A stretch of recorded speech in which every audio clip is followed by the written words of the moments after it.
Hello बच्चों, कैसे हो आप सभी लोग। आपका हमारी वीडियो में स्वागत है। आज हम आप लोगों को बताने जा रहे हैं गद्यात्मक प्रतिरोध।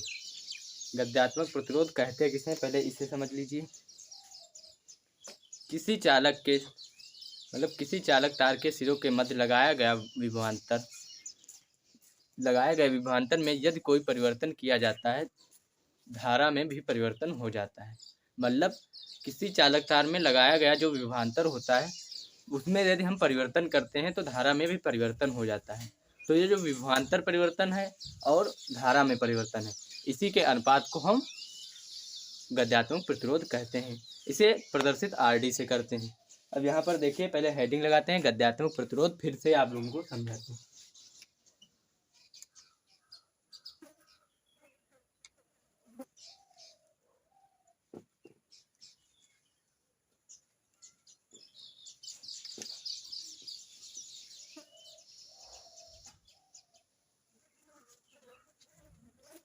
गद्यात्मक प्रतिरोध, अब देखिए इसे आरडी से प्रदर्शित करते हैं। ठीक, हमें लग रहा है यहाँ तक आप लोग समझ चुके हैं। आगे हम बताते हैं।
यहाँ तक आप लोग समझ सकते हैं। देखिए यहाँ तक हम पहले समझाते हैं, फिर आगे हम बताते हैं। देखिए, किसी चालक तार के सिरों के मध्य लगाए गए विभवांतर में यदि कोई परिवर्तन करते हैं, मतलब यदि परिवर्तन करते हैं तो धारा में परिवर्तन हो जाता है।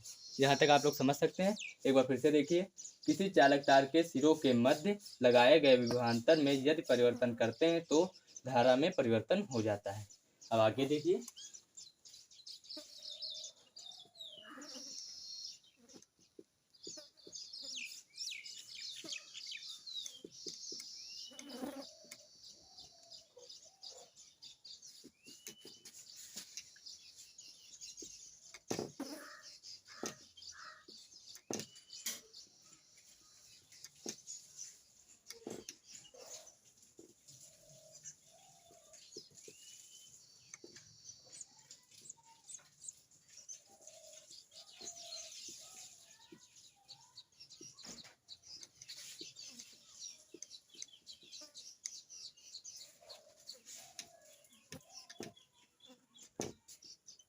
यहाँ पर देखिए, विभवांतर में परिवर्तन तथा धारा में परिवर्तन के अनुपात को गत्यात्मक प्रतिरोध कहते हैं।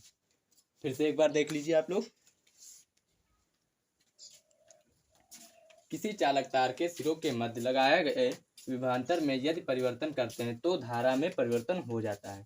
हमें लग रहा है यहाँ तक तो आप लोग आसानी से समझ सकते हैं। फिर यहाँ से देखिए, विभवांतर में परिवर्तन तथा धारा में परिवर्तन, मतलब विभवांतर जो होगा उसे हम घटाएंगे या उसे ऊपर नीचे को भी जो भी करेंगे हम उसके परिवर्तन में, और फिर जो धारा में परिवर्तन होगा उसके हिसाब से उसके अनुपात को हम गत्यात्मक प्रतिरोध कहते हैं, जिसे आरडी से प्रदर्शित करते हैं। यहाँ पर देखिए,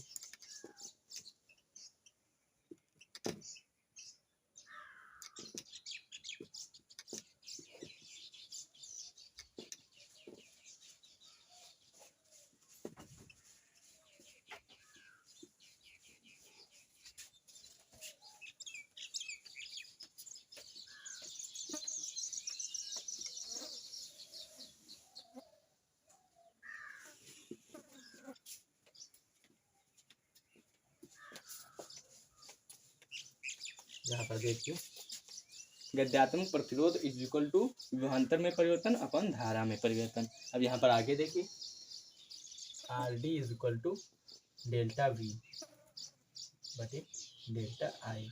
इसे हम ऐसे भी लिख सकते हैं आई टू माइनस, यहाँ पर देखिए V two minus V one upon I two minus I one. But इसे इसकी कोई ज़रूरत नहीं, हमें यहाँ तक ही लिखना है। जिसे भी कोई कन्फ्यूजन रही हो वो पूछ सकता है मुझे कमेंट बॉक्स में।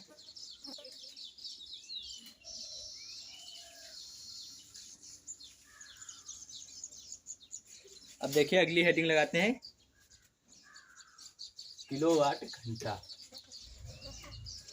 जिसका भी रह गया वो पीछे देख सकता है, इसे नोट कर लीजिए।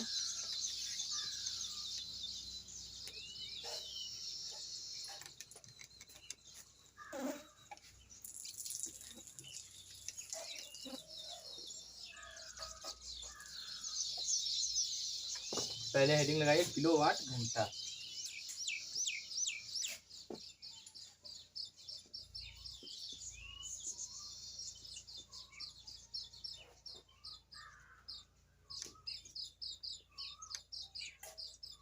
इस हेडिंग को नोट कीजिए और फिर हम आगे बताते हैं किलोवाट घंटा किसे कहते हैं।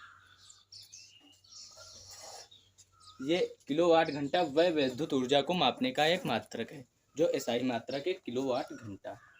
अब इसे देखिए आगे हम इसे क्या कहते हैं, जैसे कि किसी कारखानों में यूज किया जाता है या हम अपने घरों में यूज करते हैं बिजली, उसको वे करते हैं हम, वही उसी के हिसाब से ये किलोवाट घंटा में बिजली हम मापते हैं, उसी के हिसाब से हमारा बिल आता है, जिसे हम यूनिट कहते हैं। अभी हम आगे यूनिटों को निकालने का सूत्र बताएंगे और उसके बाद आप जिस हिसाब से चाहें उस हिसाब से कर सकते हैं। देखिए यहाँ पर किलोवाट घंटा वह विद्युत ऊर्जा का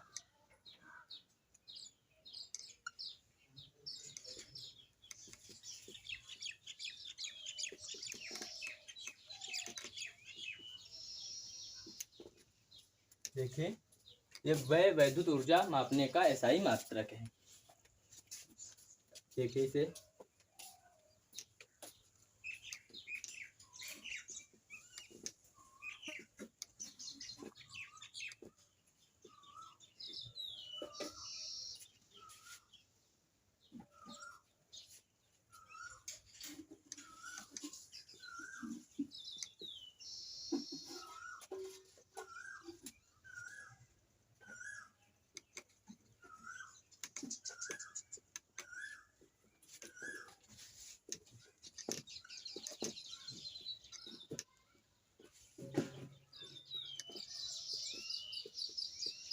इसे हम यहाँ तक देखते हैं, फिर इसके हम यूनिटों की संख्या बताएंगे और यूनिट निकाले कैसे जाते हैं ये भी हम बताएंगे। देखिए वह विद्युत ऊर्जा मापने का एसआई मात्रक है ये किलोवाट घंटा। घरों तथा कारखानों में व्यय होने वाली विद्युत ऊर्जा को किलोवाट घंटा में मापा जाता है। अब आगे देखिए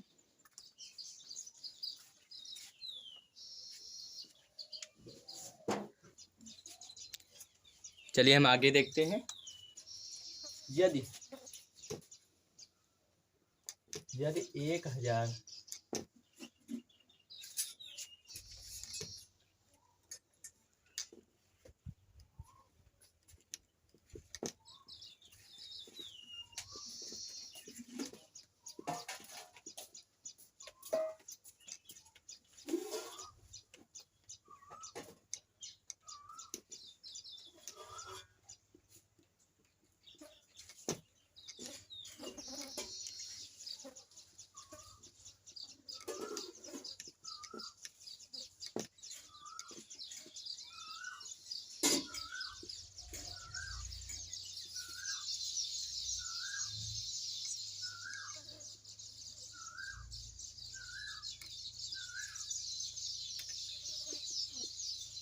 यहाँ पर देखिए यदि 1000 वाट शक्ति का कोई उपकरण है उसे हम 1 घंटे तक लगातार चलाते हैं तो वह विद्युत ऊर्जा 1 किलोवाट या 1 यूनिट होती है। अब घरों में बिजली जो यूज की जाती है उसे हम यूनिटों में देखते हैं और फिर उसी के हिसाब से हमारा बिल दिया जाता है। यहाँ पर देखिए अब हम इसे कैसे करेंगे। यहाँ पर देखिए यूनिटों की संख्या।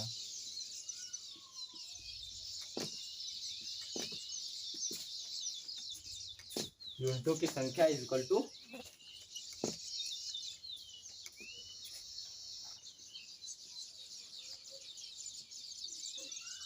यूनिटों की संख्या गुणे, देखिए यहाँ पर वाट गुणे घंटे बटे 1000। यहाँ पर यूनिटों की संख्या निकल के आएगी। इसी के हिसाब से आपके यहाँ जैसा भी मतलब जितने पैसे या जितने रुपए प्रति यूनिट खर्च होती है वो बिजली, उसी के हिसाब से आप जोड़ सकते हैं। आपके घर कोई भी यंत्र लगा है उसके याद उस पर लिखा होगा कितने वाट का ये है, उसके हिसाब से आप यूनिटों की संख्या निकाल सकते हैं कि वो दिन भर में कितने यूनिट खर्च करता है बिजली। फिर उस हिसाब से आप उसका बिल भी निकाल सकते हैं कितना होगा। बस ये आप लोगों को पता होना चाहिए कि 1 यूनिट बिजली का बिल हमारे यहाँ पर कितना होता है। तो हमें लग रहा है यहाँ तक आप लोग समझ चुके हैं, इसे नोट कर लीजिए और मिलते हैं अगले वीडियो में। तब तक के लिए बाय। वीडियो पसंद आए तो वीडियो को लाइक कीजिए, चैनल पर नए हो तो चैनल को सब्सक्राइब कीजिए और वीडियो को ज़्यादा से ज़्यादा शेयर कीजिए। तब तक के लिए बाय।